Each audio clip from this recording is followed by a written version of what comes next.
Global R&D spending, I'm going to wrap up. This is, the United States used to dominate R&D spending, but Asia has gone beyond the United States in total funding. The United States is still a big investor, about $440 billion a year. What you may not know is that in R&D spending, 3/4 of it comes from industry. Only 1/4 of it is federal money. But the trends here are very clear. Europe's flat, United States flat to going down, Asia's burgeoning. So you're in a place that's spending money on R&D. That's good for you. I worry about the United States leadership if you start not. Because the reason these guys put all this money in is because they've seen the economic benefit of doing research and development. Most economists say 50% of the US economy is a result of R&D. It's a very simple economic equation. And it's a big mistake for us to be flat. But that's politics. Okay, this is just fun. I'm going to wrap up. Periodic table. I last looked at this when I was 17 years old. But I look at it a lot more now. So at Oak Ridge, we were very good at creating new elements. And so is Lawrence Berkeley. And so is the Riken Institute in Japan. And so is Dubna in Russia. So it's 4 places are interested in figuring out whether they can create new elements. And the so-called heavy elements. The last natural element in the periodic table is number 92. Everything after 92, up to now 118, is man-made. And people are fascinated by doing this. It's not clear what use there is, but it's a bit like discovering the Higgs boson. The more you know about chemistry, the more you understand the nucleus, the more you might understand other things. And because they don't have names, they call them unan, and then the number after it. So 117 is unan septium. 118 is unan octium. When you discover an element, you've got 6 months to name it. So right now, there are 4 new elements discovered. 113, 115, 117, and 118. 117 is attributed to Oak Ridge. So Oak Ridge has the opportunity to name element 117, and you'll see it's in this line of fluorine, chlorine, bromine, iodine. So you might figure it'll end with INE. Maybe tennessine. Sometimes they're named after people. SG is for seaborgium. I'll mention Glenn in a moment. And anyway, so in the next 4 or 5 months, you'll hear the names of these new elements.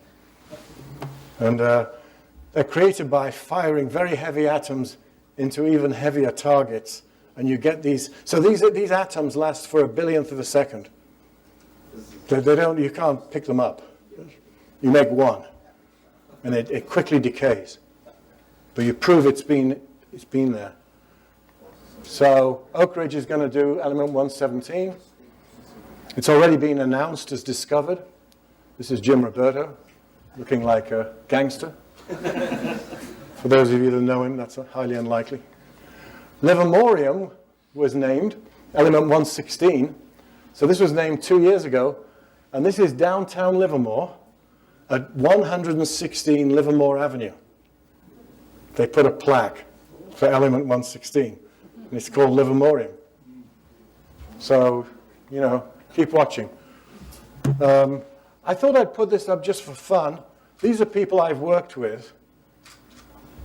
So I worked with Bill Shockley, who invented the transistor at Bell Labs. By the time I worked with him as his TA at Stanford, he was paranoid.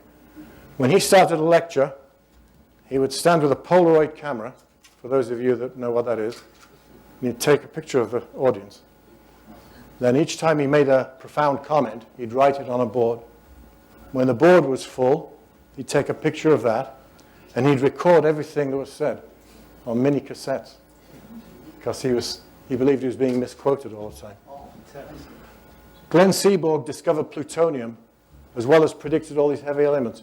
He won the Nobel Prize for plutonium, and he was also had element 106 named after him, seaborgium. Here's what was different.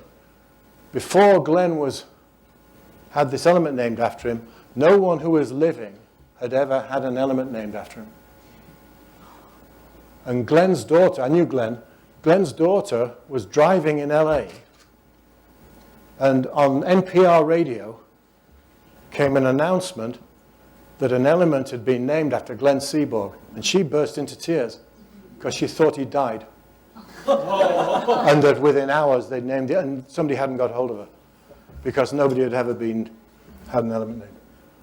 James Watson and Crick, I was in a meeting with him. I helped develop some of the human genome sequencing factories, and we were in a meeting, about 40 of us. We were sitting in a U-shaped thing, alphabetically. Watson, Wadsworth, I was next to him. After about an hour, he turned to me and he said, "Who are you, and what do you do?" I said, "They're both good questions." None of these people had small egos. Watson was once in a meeting and he was being so obnoxious, somebody said, "For goodness sake, you know, we know you've got a Nobel Prize, but it doesn't mean you're right on everything." And Watson said, "I don't have a Nobel Prize. I have the Nobel Prize." Bob Laughlin, who was at Livermore when he won the Nobel Prize, 1 week later, he came into the lab and he said, "Okay, we need to work on what I can do to win the next one." Oh, Edward. Edward was terrifying. Father of the H-bomb. He hated being called that. I had an office next to him for 8 years. He would want to see all of my postdocs, and he'd terrify them. He would quiz you until you didn't know what you were doing. You know, he'd say, "Why does it do that? Why does that electron move that way?" And when you said, "Well, I don't know," he said, "So, you don't know what you're doing." Then he was happy. And I'll move on. The last thing is education. So we are very concerned about education in the United States, especially in engineering and mathematics. So a lot of us are very intensely working on how to bring mathematics and engineering maybe up to an Asian standard where there's far more focus on it. In the US, it's sadly has started to be trailing other topics and subjects. So STEM, science, technology, engineering, and math. It's not about not caring about humanities and languages and arts. It's about bringing that stuff up to the same level as the other one. And so there's a bunch of stuff we do. I was, so, you know, we implement Gordon's will. We like to lead in scientific innovation, solve strategic problems, promote R&D and education. I was very honored to be elected to the Chinese Academy of Engineering a few years ago. And so I was invited to Beijing, and several people here are members of the Academy also. And I was a foreign member, of course. And so you go into the Great Hall of the People. They take you there on a bus. The lights are all at green. You're treated like royalty. You get a little passport that allows you to go to the front of any line. Turns out that doesn't work if you're not Chinese national. It's okay. And we're sitting there, and we've got headphones for translation, and in comes the Chinese cabinet. And the first speaker was the president, Hu Jintao. And he spoke for 25 minutes. He said, "Okay, here's what we're going to do, next 5 years." And he read off a list of technologies that we'd have been proud of. And then we were invited to leave, 6 of us. But we had friends in the audience. So we said, "What happened?" After we left. And they said, "Oh, Premier Wen Jiabao got up." And he said, "Let me tell you what you just heard." And he went through for 3 hours describing the technical scientific agenda of the country. And that kind of meeting does not happen in the US. You know, we don't have that representation of engineering and scientists, mathematicians in the political sphere. And so it doesn't get the attention that I think it needs to. But it was a big contrast in how the two countries operate. And I understand there's downsides to both, but it was just a fascinating contrast. Thank you very much for being so attentive.